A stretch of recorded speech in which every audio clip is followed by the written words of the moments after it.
5 দফা দাবিতে ইসলামী আন্দোলনের বিক্ষোভ, বিকেলে জামাত সহ অন্যদের কর্মসূচি।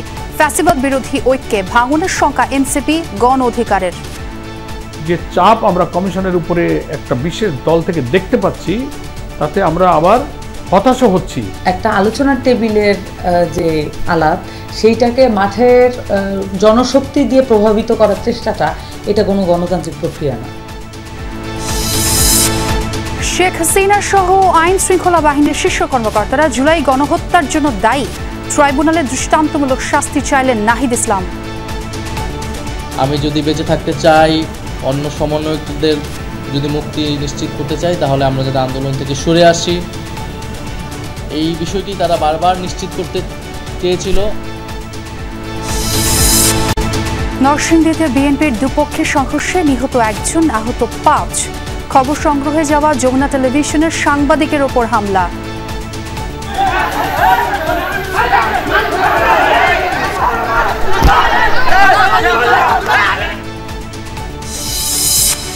চাকসু নির্বাচনে ছাত্রদলের প্যানেল ঘোষণা।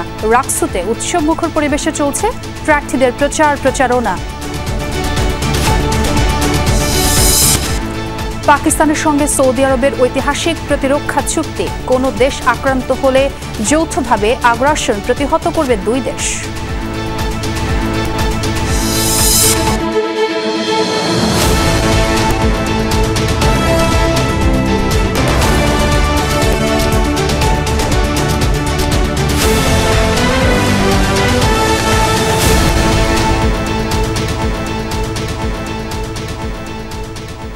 আমন্ত্রণ দুপুরে বাংলাদেশে, সঙ্গে আছে আমি ছোয়া খন্দকার। আর এতক্ষণ শিরোনাম দেখছিলেন। জুলাই সনদের আইনি ভিত্তি, পিআর সহ 5 দফা দাবিতে রাজধানী ঢাকায় জামাতে ইসলামী সহ 7টি দলের কর্মসূচি আজ। এ বিষয়ে আপনাদের আরও বিস্তারিত তথ্য জানাবো। আমার সহকর্মী হাসিবুল করিম বিজয়ের সঙ্গে যোগ দিতে চাই। বিজয়, বাদ জোহর বায়তুল মোকাররম থেকে ইসলামী আন্দোলনের বিক্ষোভ বের হবার কথা, কি অবস্থা দেখছেন এখন সেখানে?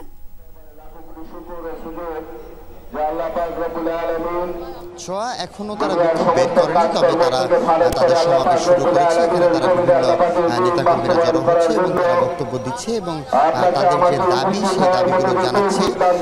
এছাড়াও আমি যদি বলতে চাই যে আমি যেখানে আছি বাইতুল মোকাররমের উত্তর গেটে, এই উত্তর গেটে কিন্তু বাংলাদেশ ইসলামী আন্দোলন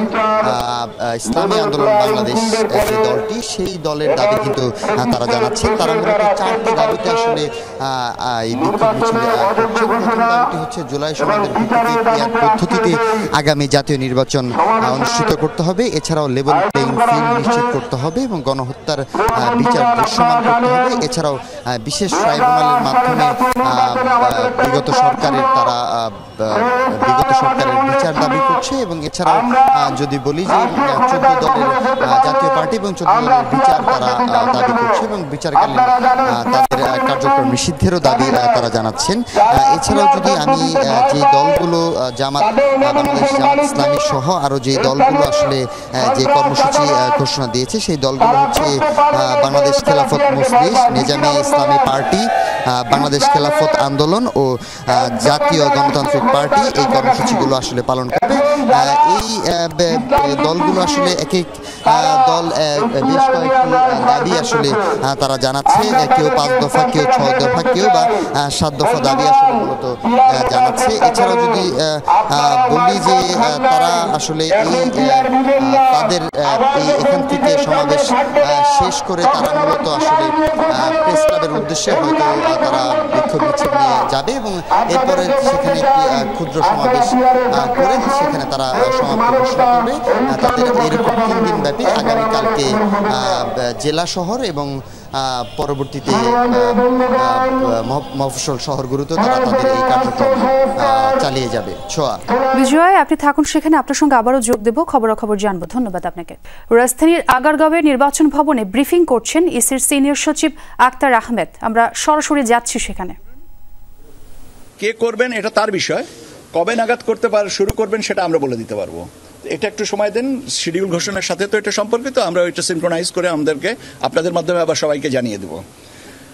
এখন এইটা আর এটা আপনার ইন কান্ট্রি যেটা পোস্টাল ব্যালট, যারা সরকারি চাকরিজীবী দায়িত্ব পালনের সূত্রে বিভিন্ন স্থানে থাকেন, তার ভোট কেন্দ্রে, তার নির্ধারিত ভোট কেন্দ্রে বা আসনে কনস্টিটিউয়েন্সিতে যেতে পারেন না। দ্বিতীয় জিনিসটা হচ্ছে যে যারা আইনি হেফাজতে থাকেন এবং নির্বাচনের দিনে যারা সরকারিভাবে নির্ধারিত দায়িত্ব পালন করেন তাদের জন্য ইন কান্ট্রি পোস্টাল ব্যালট সিস্টেমটাও করা হচ্ছে। পদ্ধতিটা একই, শুধু সময়ের পার্থক্যটুকু থাকবে যে তাদেরটা হয়তো আরও পরে পাঠাবো। এই হচ্ছে আমার আপনার ওসিবি, যেটা out of country voting system সম্পর্কে। এর সাথে আপনাদের আমাদের এখানে ইউরোপিয়ান ইউনিয়নের একটা প্রতিনিধি দল আগামী 22 তারিখে আমাদের এখানে আসবেন, আমাদের একজন মাননীয় কমিশনার মহোদয়ের সাথে কথা বলার জন্য, এবং আমাদের সচিবালয় থেকে কর্মকর্তা পর্যায়ের আর একটা প্রতিনিধি দলের সাথে কথা বলার জন্য ওনারা দুপুরের পরে আসবেন। সেইভাবে প্রোগ্রামটা করা আছে। 22 সেপ্টেম্বর ওনারা আসবেন।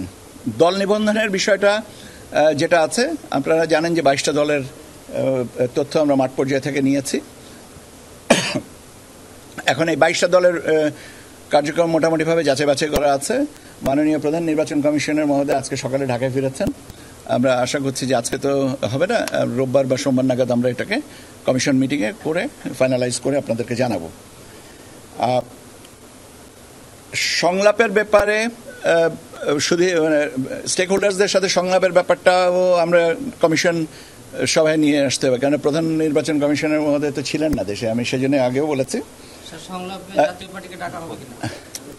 এটা আরো অনেক পরের বিষয়।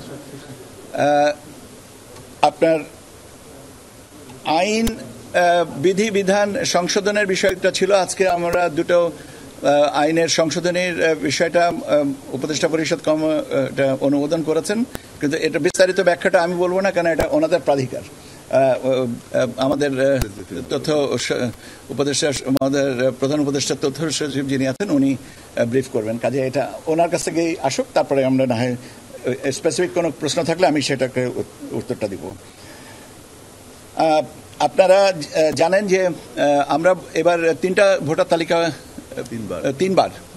তিনবার আমরা ভোটার তালিকা হালনাগাদ করেছি, এবং 31শে অক্টোবর পর্যন্ত যাদের বয়স 18 বছর হবে তাদেরকে অন্তর্ভুক্ত করে আমরা আরেকটা ভোটার তালিকা করব। এখন যে দ্বিতীয় ভোটার তালিকাটা ছিল সেটা এখন মাঠ পর্যায়ে পর্যালোচনায় আছে, কারো কোনো আপত্তি থাকলে সেটা সংশোধনের জন্য। আর একটা জিনিস হচ্ছে যে আপনার দর্শক, ইসি সচিব ব্রিফ করছিলেন, আমরা সেখানে যুক্ত হয়েছিলাম সরাসরি। পিআর পদ্ধতি সহ 5 দফা দাবিতে আন্দোলনে নামলেও এর মাধ্যমে কি নির্বাচনী সুবিধা আদায় করতে চায় জামাত ইসলামী সহ কয়েকটি ধর্মভিত্তিক দল, নাকি শুধুই সরকারকে চাপে রাখাই তাদের কৌশল?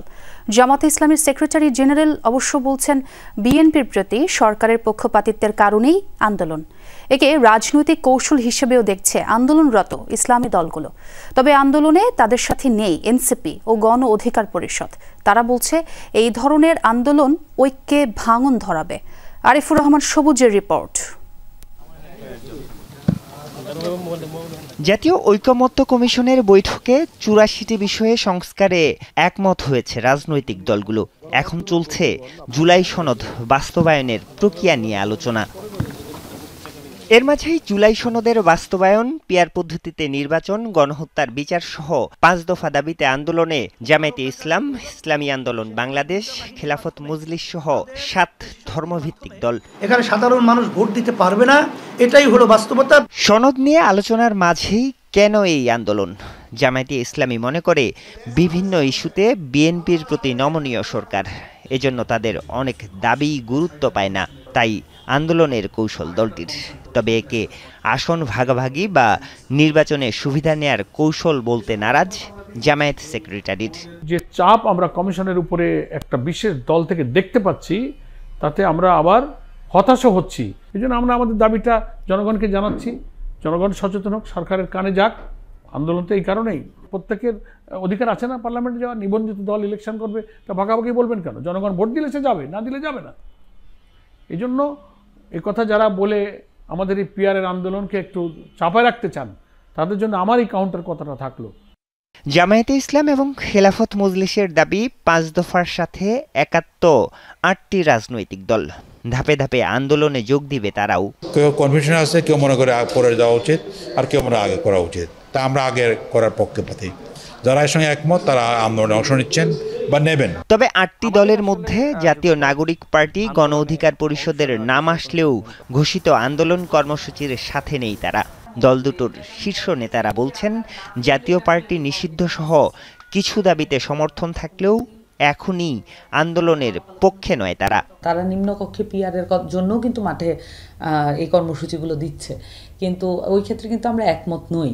কিন্তু আমাদের জায়গা থেকে যেই অংশগুলোতে একমত সেগুলো আমরা আমাদের মতো করে বলবো, আমাদের ভাষায় বলবো। আন্দোলনে অংশ নেওয়ার বিষয়ে কোনো সিদ্ধান্ত হয়নি এবং এই 5 দফার কথা যেটি আপনি বললেন এ ধরনের কোনো আলোচনা হয়নি। তারা বলছেন এমন আন্দোলনে বিনষ্ট হবে ফেসিবাদ বিরোধী ঐক্য। যে মাঠের কর্মসূচি করে আসলে সরকারকে চাপ দেওয়া, একই সাথে আপনার আওয়ামী ফেসিবাদকে সুযোগ দেওয়া বা ভারতকে সুযোগ দেওয়া এবং দৃশ্যমান হওয়া যে আমাদের ভিতরে আসলে বিভাজন, এই বিভাজনটা দৃশ্যমান করা এই মুহূর্তে আসলে ঠিক হবে না। একটা আলোচনার টেবিলের যে আলাপ সেইটাকে মাঠের জনশক্তি দিয়ে প্রভাবিত করার চেষ্টাটা এটা কোনো গণতান্ত্রিক প্রক্রিয়া না। এর মধ্যে জুলাই সনদ বাস্তবায়নে নতুন করে গণভোট ও সংবিধান আদেশ জারির পদ্ধতি বুধবারের আলোচনায় প্রস্তাব করেছে ঐক্যমত্য কমিশন। আরিফুর রহমান সবুজ, যমুনা নিউজ, ঢাকা। বাংলাদেশের প্রথম 5D AI ইনভার্টার যুক্ত সর্বোচ্চ বিদ্যুৎ সাশ্রয়ী যমুনা এয়ার কন্ডিশনার। মানবতা বিরোধী অপরাধ মামলায় শেখ হাসিনা সহ 3 জনের বিরুদ্ধে দ্বিতীয় দিনের মতো সাক্ষ্য দেন জুলাই গণঅভ্যুত্থানের অন্যতম সংগঠক নাহিদ ইসলাম। তিনি জানান, জুলাইয়ে আন্দোলনকারী নেতাদের গ্রেফতারের পর তাদের জীবিত ফেরত এবং আন্দোলন প্রত্যাহারের চাপ দিয়েছিল শেখ হাসিনার প্রশাসন। আরও বলেন, 16 জুলাই থেকেই হত্যাযজ্ঞের প্রকৃত তথ্য প্রকাশ এবং আন্দোলনকারীদের কর্মসূচি তুলে ধরা থেকে বিরত ছিল গণমাধ্যম। শেখ হাসিনা, স্বরাষ্ট্রমন্ত্রী সহ আইন শৃঙ্খলা বাহিনীর শীর্ষ কর্মকর্তারা জুলাই গণহত্যার জন্য দায়ী বলেও সাক্ষ্য দেন এবং তাদের দৃষ্টান্তমূলক সাজা প্রত্যাশা করেন। বিচারপতি গোলাম মর্তুজা মজুমদারের নেতৃত্বে 3 সদস্যের ট্রাইব্যুনাল বেঞ্চে সাক্ষ্য গ্রহণ হয়। এর আগে সকালে এই মামলার সবশেষ সাক্ষী হিসেবে তিনি ট্রাইব্যুনালে উপস্থিত হন। বুধবারও ট্রাইব্যুনালে প্রায় 1.5 ঘণ্টা জবানবন্দি দেন এনসিপির এই নেতা। প্রথম দিনের জবানবন্দিতে জুলাই আন্দোলনে সাধারণ শিক্ষার্থীদের ওপর আওয়ামী ছাত্রলীগের দমন পীড়নের বর্ণনা দেন নাহিদ ইসলাম।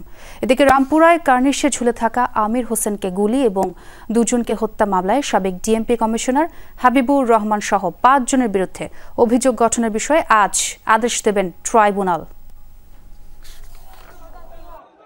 আমি যদি বেঁচে থাকতে চাই, অন্য সমন্বয়কদের যদি মুক্তি নিশ্চিত করতে চাই, তাহলে আমরা যাতে আন্দোলন থেকে সরে আসি, এই বিষয়টি তারা বারবার নিশ্চিত করতে চেয়েছিল যখন আন্দোলনটা গণ আন্দোলনের দিকে রূপ নেয় তখন থেকেই। একজন প্রত্যক্ষদর্শী, একজন মূল সমন্বয়ক, একজন ভুক্তভোগী ভিকটিম হিসাবে সেই বিষয়গুলো তিনি অত্যন্ত স্পষ্ট করে তুলে ধরেছেন। সেগুলো এই মামলা প্রমাণের ক্ষেত্রে অবশ্যই অসম্ভব রকমের গুরুত্বপূর্ণ ভূমিকা পালন করবে, কারণ তিনি ছিলেন ফোরফ্রন্টের যোদ্ধা। দর্শক, ডিপ্লোমা প্রকৌশল শিক্ষার্থীদের সমস্যা সমাধানে 6 সদস্যের কমিটি গঠনের প্রতিবাদে রাজশাহীর 0 পয়েন্টে অবস্থান নিয়েছেন রুয়েট শিক্ষার্থীরা। আমরা একটু সরাসরি যুক্ত হব, অবস্থা জানবো। আমার সহকর্মী তারেক মাহমুদ আছেন সেখানে। তারেক, শিক্ষার্থীদের দাবিগুলো কি বলবেন এবং কি বলছেন তারা? সবশেষ আপনি কি অবস্থা দেখছেন সেখানে আমাদের জানাবেন বিস্তারিত। 1.5 ঘন্টা যাবৎ রাজশাহীর সাহেববাজার যে 0 পয়েন্ট রয়েছে, সেই 0 পয়েন্টে কিন্তু রাজশাহী প্রকৌশল ও প্রযুক্তি বিশ্ববিদ্যালয়ের শিক্ষার্থীরা রয়েছেন। সেই সাথে সাথে আমরা দেখতে পাচ্ছি যে রাজশাহী মসজিদ মিশন সহ কয়েক স্কুলের যারা শিক্ষার্থী রয়েছে তারাও তাদের আন্দোলনের সাথে একত্রতা প্রকাশ করেছেন। তারা বলছেন তাদের যে দাবি দেওয়া, সেই দাবি দেওয়া কিন্তু মানতে হবে এবং তারা বলছেন যে তারা ডিপ্লোমাধারী টেকনিশিয়ানদের যে সৃষ্টি বিশৃঙ্খলা এবং পরিস্থিতি, সেই বিষয়টি তারা অভিযোগ করছেন এবং সেই সাথে সাথে তারা যেমনটি বলছেন যে অবিলম্বে এই 3+3 কমিটি বাতিল করে 27 তারিখের মধ্যে প্রস্তাবিত প্রতিশ্রুতি 30 দিনের মধ্যে বাস্তবায়ন করতে হবে এবং সচিবালয় উপাচার্যদের সঙ্গে ঔদ্ধত্যপূর্ণ আচরণ এবং দেশব্যাপী সহিংসতা যে যারা এই বিভিন্নভাবে বিশৃঙ্খলার চেষ্টা করছে তাদেরকে আইনের আওতায় আনতে হবে এবং প্রকৌশলীদের মতো বিশেষায়িত খাতে যে কোনো ধরনের কোটা বাতিল করে শুধুমাত্র মেধার ভিত্তিতে নিয়োগ প্রক্রিয়া নিশ্চিত করতে হবে এবং সেই বিষয়ে তাদের যে আন্দোলন সেটি আমি দেখতে পাচ্ছি সকাল থেকে তারা আন্দোলন করছে এবং বিভিন্ন ব্যানার নিয়ে এবং বিভিন্ন ফেস্টুন নিয়ে কিন্তু তারা এখন পর্যন্ত তাদের আন্দোলন চালিয়ে গেছে। একটু জানতে চাইবো আপনাদের কাছে আপনাদের আন্দোলন কতক্ষণ চলবে এবং কি কি দাবি দেওয়া? আমাদের হচ্ছে যে এই জায়গার মধ্যে এই 3 দফা যে দাবি আছে এই 3 দফা দাবি বাস্তবায়ন করতে হবে। আর দ্বিতীয়ত হচ্ছে যে ড্রাইভার থেকে ইঞ্জিনিয়ার কিভাবে হয়, ওই প্রধান উপদেষ্টার কার্যালয়ের মধ্যে ড্রাইভার থেকে ইঞ্জিনিয়ার কিভাবে হয়, একটা 10ম গ্রেডের চাকরি এটার মধ্যে ড্রাইভার থেকে কিভাবে ইঞ্জিনিয়ার হয়, এই দাবি নিয়ে আমরা হচ্ছে এই জায়গার মধ্যে আছি। ধন্যবাদ আপনাকে। আপনাদের আন্দোলন কতক্ষণ চলবে, কি অবস্থা? আমাদের আজকে আন্দোলন হচ্ছে সাহেববাজার 0 পয়েন্টে। যদি আমাদের দাবিগুলো না মানা হয় তাহলে আমরা এই চেয়ে কঠোর অবস্থানে যেতে বাধ্য হব, কারণ আমাদের কাছ থেকে সরকার চেয়েছিল 1 মাস সময়। 1 মাস সময় শেষ না হতে হতে তারা আমাদের হাতে আবার নতুন একটা কমিটি দিয়ে বলতেছে আমরা আরও 1 মাস ডিলে করবো। আমরা আসলে এই সরকারের উপরে ভরসা করতে পারতেছি না। এর জন্য আমরা অতি দ্রুতই বাংলাদেশের যত ইঞ্জিনিয়ারিং ইউনিভার্সিটি আছে সব জায়গা থেকে আমরা বড় একটা কর্মসূচি ঘোষণা দিব। ধন্যবাদ। ছোঁয়া শুনছিলেন এবং ছোঁয়া সেই সাথে সাথে আমি আরেকটি বিষয় বলে রাখি, তারা যেমনটি অভিযোগ করছেন দীর্ঘদিন থেকে তাদের দাবি দেওয়া নিয়ে তারা আন্দোলন করছেন এবং তারা তাদের যে যৌক্তিক সমাধান সেটা এখন পর্যন্ত পাচ্ছেন না এবং তারা বলছেন যে তাদের যে দাবি দেওয়া সেটি না মানা হলে আগামীতে নতুন কর্মসূচি দিবেন এবং একটু পরে তারা এই রাজশাহী সাহেববাজার 0 পয়েন্ট সেটা কিন্তু ছেড়ে দিবেন এবং তাদের আন্দোলন শেষ করবে। ছোঁয়া, তারেক, আপনার মাধ্যমে দেখছিলাম সেখানকার অবস্থা। আপনি থাকুন, আপনার সঙ্গে আবারও যোগ দেব। নরসিংদী সদরে আলোকবালির চরে বিএনপির 2 গ্রুপের সংঘর্ষে নিহত হয়েছেন 1 জন, আহত হয়েছেন আরও 5 ব্যক্তি। ভোরে চরাঞ্চল এলাকায় আধিপত্য বিস্তারকে কেন্দ্র করে সংঘর্ষ বাধে। এ সময় হাসপাতালে নেয়ার পথেই গুলিবিদ্ধ ইদন মিয়ার মৃত্যু হয়। গুরুতর আহত মুস্তাকিম ও আবুল হোসেনের অবস্থার অবনতি হওয়ায় ঢাকা মেডিকেলে আনা হয়েছে। স্থানীয়রা জানান আলোকবালি ইউনিয়ন বিএনপির আহ্বায়ক শাহ আলম চৌধুরী এবং বহিষ্কৃত সদস্য সচিব আব্দুল কাইয়ুম মিয়ার গ্রুপের মধ্যে দ্বন্দ্ব চলছিল। এরই জেরে সংঘর্ষ হয়। নরসিংদী সদর থানা ভারপ্রাপ্ত কর্মকর্তা এমদাদুল হক জানিয়েছেন, পরিস্থিতির নিয়ন্ত্রণে এলাকায় পুলিশ মোতায়েন রয়েছে। রাত্রে ভোর 4টায় অতর্কিতভাবে হামলা করে আমার লোক মেরা লাইছে। আমার বাবা নামাজ পড়া বের হইছে, বাজারে নামাজ পড়া বের হইছে, আমার একজন ফোন দিছে যে তোমার বাবার নিথর দেহ ভরা লইছে। সদর হাসপাতালে আসছি, এসে একজনের লাশ পেলাম আর ডাক্তারদের সাথে কথা বলে 3 জনের একজন প্রাথমিক চিকিৎসা নিয়েছে আর 2 জনকে মনে ঢাকা রেফার করছে। এদিকে বিএনপির 2 গ্রুপের সংঘর্ষের সংবাদ প্রচারের জেরে যমুনা টেলিভিশনের নরসিংদীর স্টাফ করেসপন্ডেন্ট আইয়ুব খান সরকারের উপর হামলা হয়েছে। বেলা 11টায় সংঘর্ষে আহতদের সংবাদ সংগ্রহ করতে নরসিংদী সদর হাসপাতালে যান তিনি। আহতদের পাশাপাশি হাসপাতাল কর্তৃপক্ষ এবং পুলিশের বক্তব্য নেন। এ সময় তার উপর অতর্কিত হামলা চালায় আলোকবালি ইউনিয়ন বিএনপির বহিষ্কৃত সদস্য সচিব আব্দুল কাইয়ুমের অনুসারীরা। হামলায় শরীরের বিভিন্ন স্থানে গুরুতর আঘাত পান তিনি। বর্তমানে হাসপাতালে তার চিকিৎসা চলছে।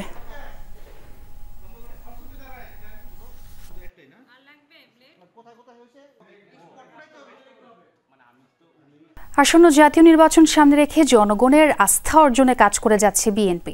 বাংলাদেশ সময় সকালে নিজের ভেরিফাইড ফেসবুক পেজে দেয়া এক পোস্টে এমনটাই জানিয়েছেন দলের ভারপ্রাপ্ত চেয়ারম্যান তারেক রহমান।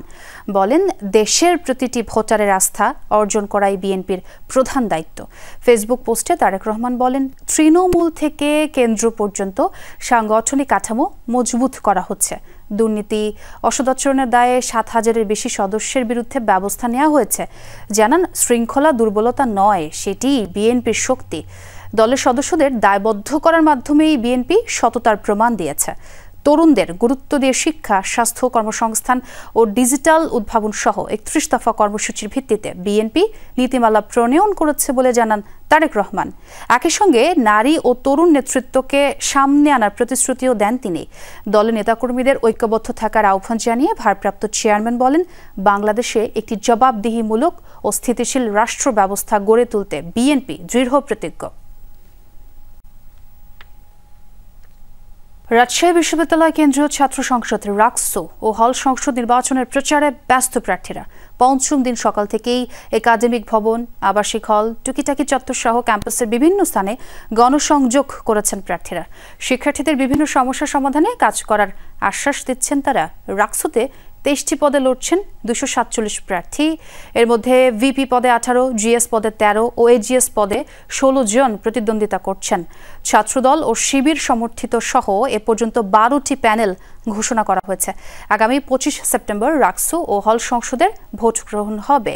মোট ভোটার প্রায় 29,000। চট্টগ্রাম বিশ্ববিদ্যালয় কেন্দ্রীয় ছাত্র সংসদ চাকসু নির্বাচনে প্যানেল ঘোষণা করেছে ছাত্রদল।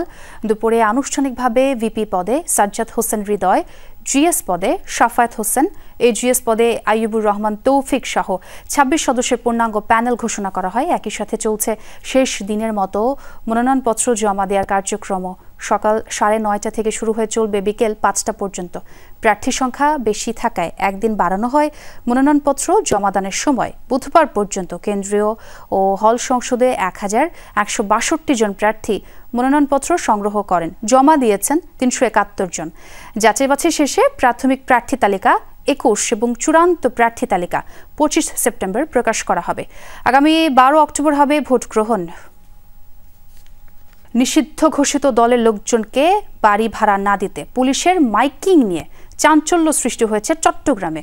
কর্ণফুলী এলাকায় মাইকিং করে বাড়ির মালিকদের সতর্ক করা হয়। আর এই নিয়ে তীব্র আলোচনা সমালোচনা শুরু হলে পরে মাইকিংয়ের ভাষায় কিছুটা সংশোধন আনা হয়। পুলিশের দাবি, নির্দেশনা সঠিকভাবে না বোঝায় এই ভুল।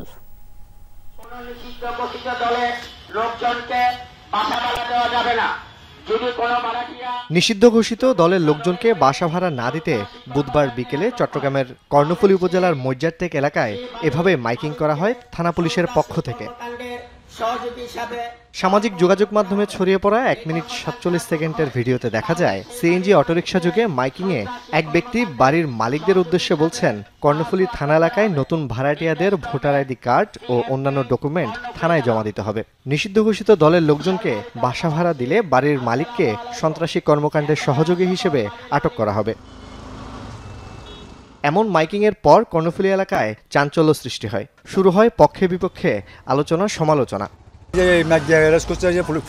ছিল 4-5 জন ছিল, ওরা যদি ঠিকমতো যদি এটা পর্যবেক্ষণ করে, যদি তদন্ত করে দেখে, এটার জন্য দেশের জন্য ভালো হবে। থানার মাধ্যমে যদি একটা প্রশাসক যদি জানানো যায় যে আমরা উনি বাজার থেকে আসছে, উনি আইডিটা দেখালে আরও ভালো হয়। স্থানীয় যারা জনগণ আছে তাদের নিরাপত্তার জন্য এটা খুবই জরুরি, কারণ অবৈধ মানুষ যদি এখানে এসে আমাদের অনাকাঙ্ক্ষিত অনেক কিছু হয়ে যেতে পারে, কারণ এটা হচ্ছে অহরহ। সিএমপির ঊর্ধ্বতন কর্মকর্তারা বলছেন, নির্দেশনা না বোঝায় মাইকিংয়ে কিছুটা ভুল হয়েছে। পরে ভাষা সংশোধন করে পুনরায় মাইকিং করা হয়।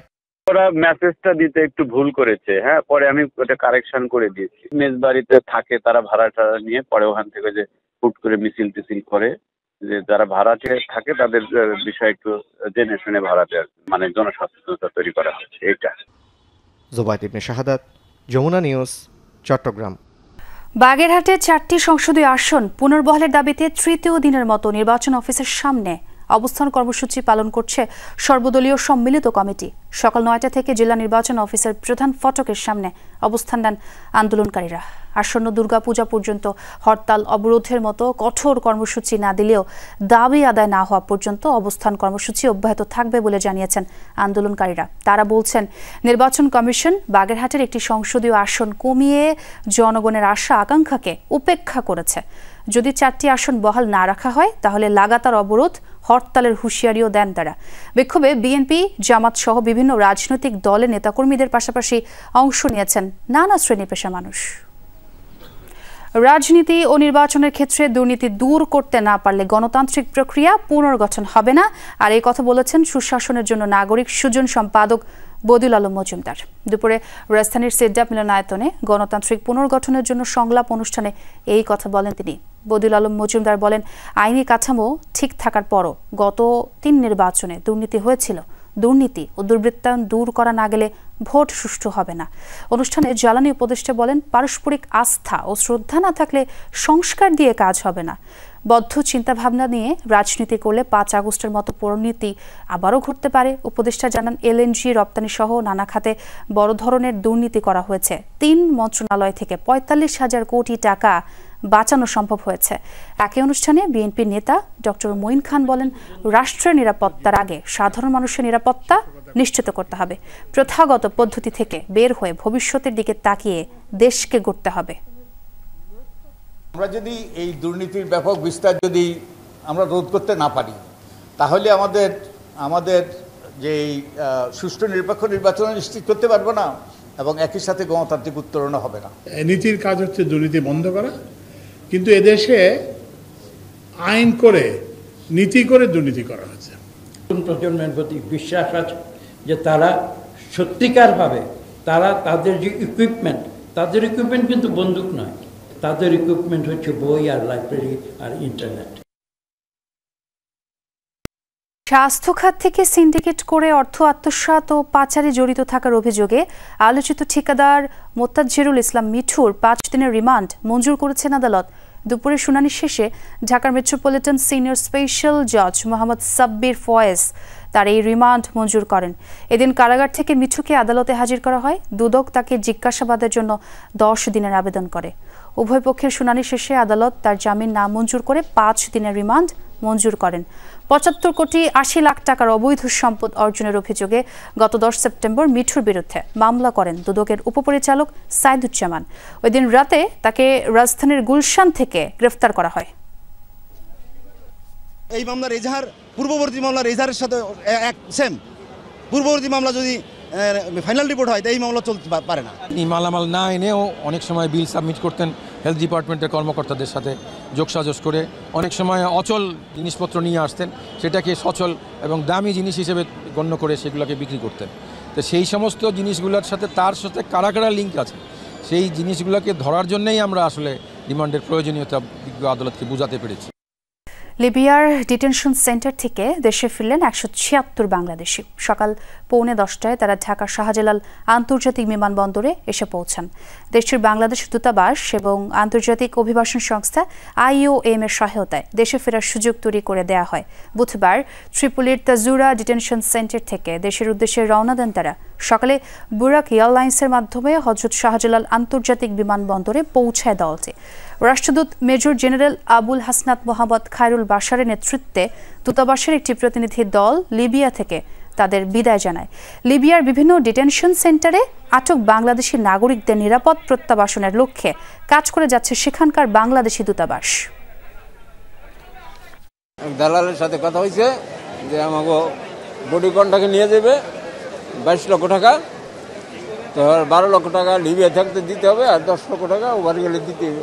এখান থেকে গেছে দুবাই থেকে গেছে মিশর থেকে লিবিয়া গেছে। অনেক মায়ের অনেক অত্যাচার করছে। এগুলা আমার এই হাত ফসে গেছে, এই হাত আমার ফসে গেছে। এরপরে এগুলা সবগুলো অত্যাচার করছে। এরপর ফাঁয়ের তাউল্লা হাতে আমার হাত কাটিয়ে দিছে, আমার নখ কাটিয়ে দিবার জন্য করছিল। এরপরে আমার হাত কাটিয়ে 2 মাস পর্যন্ত গেম করেছিলাম, অনেক কষ্ট হয়েছে। পরে ওই জায়গার থেকে কালা বুশ যেটা কয় লিবিয়ার প্রশাসন, এরা নিয়ে গেছে, নিয়ে যে জেলে আটকে ছিল। জেলে ছিলাম আরো 2 মাস। দরজায় কড়া নাড়ছে শারদীয় দুর্গোৎসব। রূপবাড়ি মহালয়া, সারা দেশে চলছে ব্যাপক প্রস্তুতি। প্রতিমা তৈরিতে ব্যস্ত সময় পার করছেন মৃৎশিল্পীরা। চলছে মণ্ডপ সাজসজ্জার কাজও। দুর্গাপূজা উপলক্ষে প্রশাসনের পক্ষ থেকে নেওয়া হয়েছে ব্যাপক নিরাপত্তামূলক ব্যবস্থা। চলছে প্রতিমা তৈরির কাজ। খড় দিয়ে অবয়ব গঠনের পর দেয়া হচ্ছে কাদামাটির প্রলেপ। একটু একটু করে তুলির আঁচড়ে রঙিন হয়ে উঠছে দুর্গতি নাশিনী। চারিদিকে দুর্গাপূজার আগমনী বার্তা। প্রতিদিন ভোর থেকে গভীর রাত পর্যন্ত কাজ করছেন টাঙ্গাইলের মৃৎশিল্পীরা। তবে উপকরণের দাম বেশি হওয়ায় বেড়েছে খরচ। মাটির দাম, সুতির দাম, বাঁশ, কাঠ সবগুলোর দামই বেশি। যে পরিশ্রম আর যে পরিমাণ খরচ তাতে আমাদের পোষায় না। পূজার দিন তুমি আসে তো আমাদের কাজ শেষে আসতে পারেন, একদিন যে কাজ করতে পারে একদিন রং দিতে। এবার পূজা হবে জেলার 12টি উপজেলার 1220টি মণ্ডপে। আনুষ্ঠানিকতা নির্বিঘ্ন করতে প্রশাসনের সাথে সভা হয়েছে বিভিন্ন মন্দির কমিটির।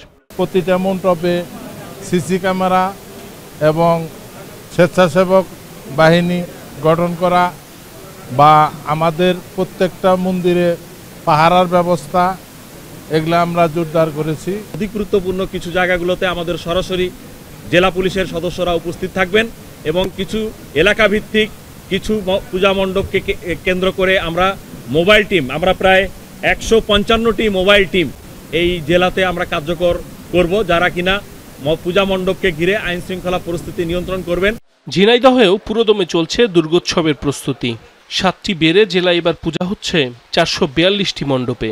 নির্বিঘ্নে উদযাপনের আশা সনাতন ধর্মাবলম্বীদের। কোনো অপরাধমূলক কাজ এগুলো ছাড়াই যেন আমরা আমাদের দুর্গা উৎসবটা পালন করতে পারি। যেহেতু আমরা পবিত্রতার পূজা করি, শুচিতার পূজা করি, সেহেতু যেন সারা বাংলাদেশে এই পবিত্রতা এবং শুচিতা বজায় থাকুক।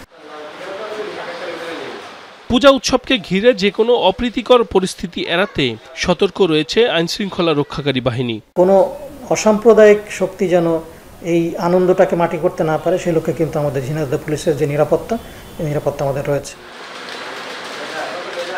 এবছর দেবী দুর্গার আগমন হবে গজে চেপে, আর মর্ত থেকে কৈলাসে গমন করবেন দোলায় চড়ে।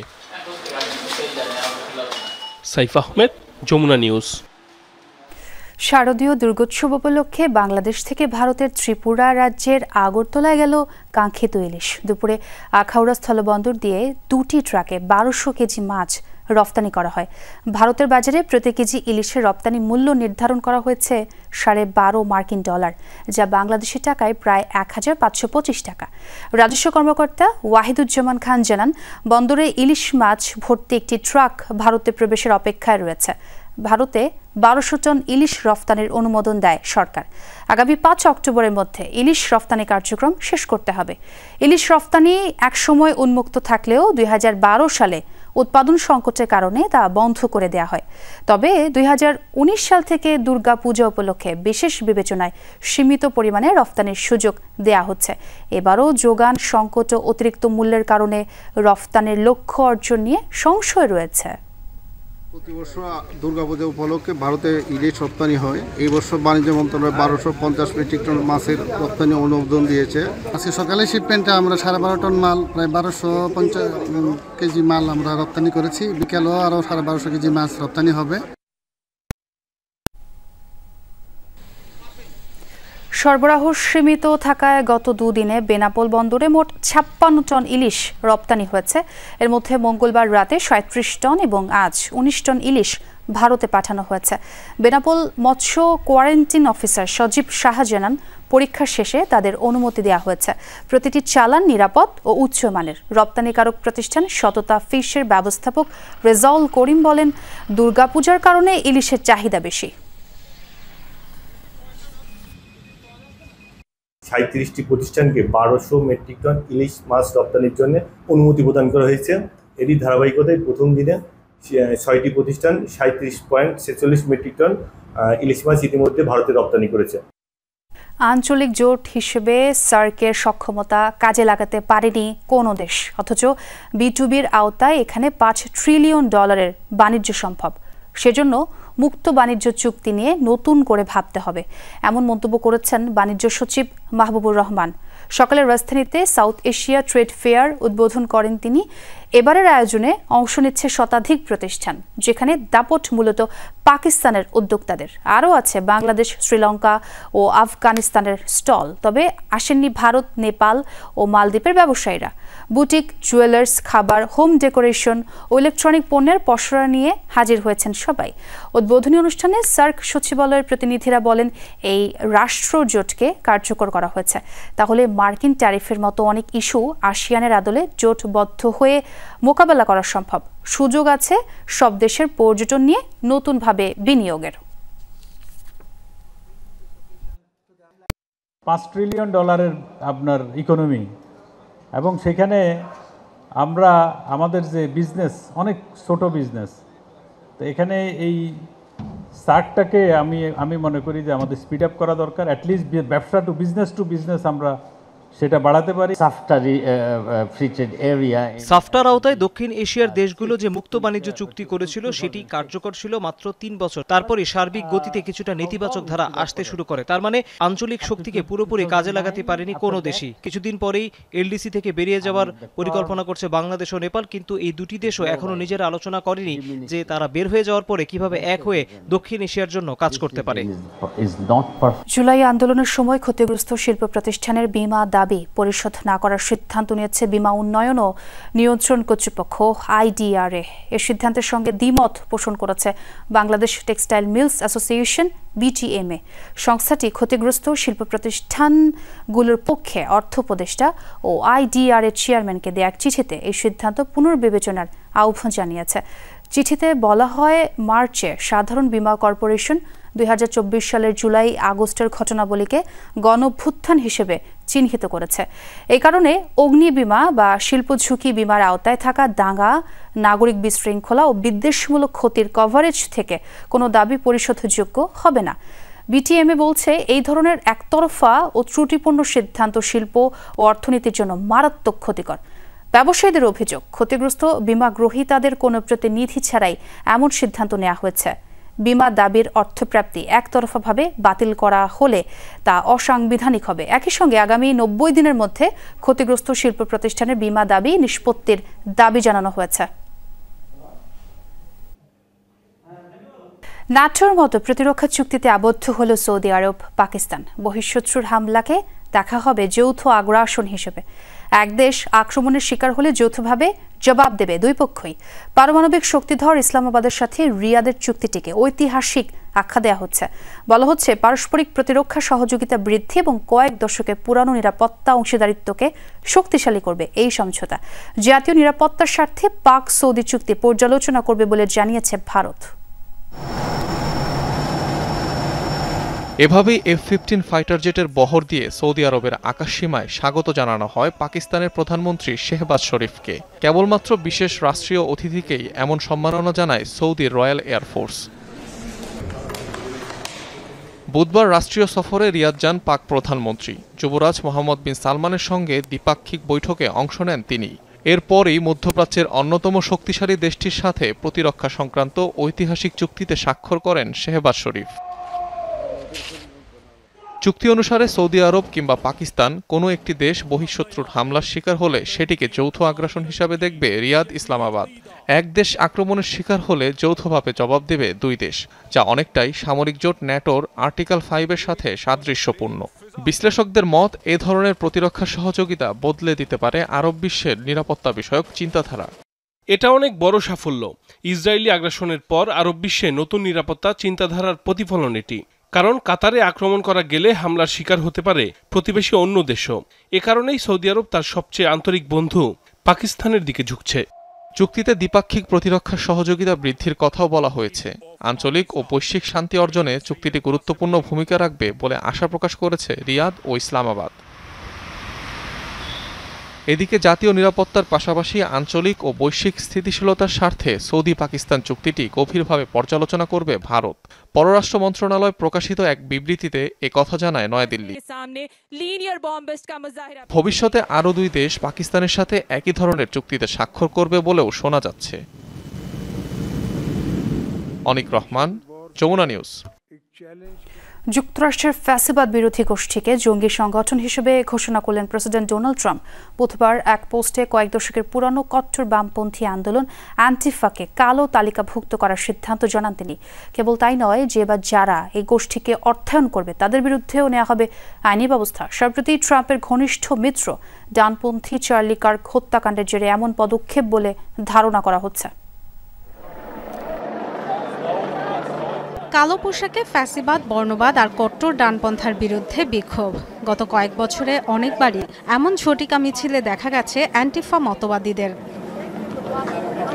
মার্কিন প্রেসিডেন্ট ডোনাল্ড ট্রাম্প সন্ত্রাসবাদী সংগঠন আখ্যা দেয় নতুন করে আলোচনায় অ্যান্টিফা। এই ঘোষণার সাথে ট্রাম্পের ঘনিষ্ঠ সহযোগী social media influencer Charlie Kirk হত্যাকাণ্ডের সংযোগ রয়েছে বলে মনে করা হচ্ছে।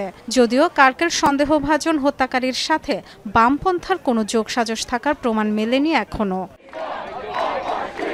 মূলত অ্যান্টিফ্যাসিস্ট শব্দের সংক্ষিপ্ত রূপ অ্যান্টিফা। তবে এটি একক কোনো সংগঠন নয়, বরং একটি মতাদর্শ যা ডানপন্থী স্বৈরাচার, বর্ণবাদ কিংবা নাৎসি বিরোধী প্রতিরোধ গড়ে তোলে। গত শতকের মাঝামাঝি ফ্যাসিবাদ বিরোধী আন্দোলন বিকশিত হলেও যুক্তরাষ্ট্রে বড় পরিসরে পরিচিতি পায় ৮০-র দশকে।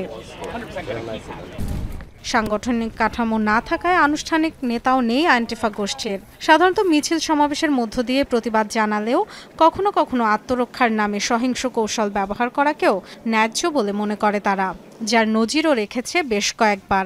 বিভিন্ন সময় কট্টর শ্বেতাঙ্গদের সাথে সংঘর্ষের ইতিহাস রয়েছে তাদের। বহু ডানপন্থী সমাবেশ ও বিক্ষোভে অ্যান্টিফার সক্রিয়তা দেখা গেছে। দীর্ঘদিন ধরেই নানা সহিংস কর্মকাণ্ডের জন্য অ্যান্টিফাকে দায়ী করে আসছেন প্রেসিডেন্ট ট্রাম্প। গোষ্ঠীটিকে নিষিদ্ধের হুমকিও দিয়েছেন অনেকবার। তবে বিশ্লেষকরা বলছেন, নির্দিষ্ট সাংগঠনিক কাঠামো না থাকায় অ্যান্টিফাকে সন্ত্রাসী সংগঠনের তালিকাভুক্ত করার সুযোগ তেমন নেই। ডরথি দাস্ট্রিন, যমুনা নিউজ। ভারতের কেরালায় মস্তিষ্ক ক্ষেক ও অ্যামিবার সংক্রমণ বেড়েই চলেছে। অণুজীবীটির আক্রমণের ফলে এ পর্যন্ত ১৯ জনের মৃত্যুর খবর পাওয়া গেছে। রাজ্য জুড়ে জারি করা হয়েছে স্বাস্থ্য সতর্কতা। ৬১টি ঘটনা নিশ্চিত করেছে কেরালার স্বাস্থ্য মন্ত্রণালয়। মস্তিষ্ক ক্ষেক ও অ্যামিবা নেগলেরিয়া ফাউলেরি নামক জীবাণু ধারা ছড়ায়। এর সংক্রমণে মস্তিষ্কের টিস্যু পুরোপুরি ধ্বংস হয়ে যায়, ফলে মস্তিষ্কে মারাত্মক ফুলে যায়। এই জীবাণুর আক্রমণে আক্রান্তদের বেশিরভাগই মারা যায়। শিশু থেকে বৃদ্ধ সব বয়সী মানুষের মাঝে ছড়াতে পারে এই অণুজীব। চিকিৎসকরা বলছেন, এটি একটি বিরল রোগ হলেও সাধারণত সুস্থ শিশু ও তরুণদেরই এতে আক্রান্ত হওয়ার ঝুঁকি বেশি। উষ্ণ বদ্ধ বিশুদ্ধ পানিতেই এই মস্তিষ্ক ক্ষেক ও অ্যামিবা এর বাহক হিসেবে কাজ করে। মৃত্যুর আগে বিষ প্রয়োগ করা হয়েছিল রাশিয়ার বিরোধী নেতা আলেক্সেই নাভালনিকে। মরদেহ থেকে সংগৃহীত জৈবিক নমুনা পরীক্ষায় এর প্রমাণ মিলেছে।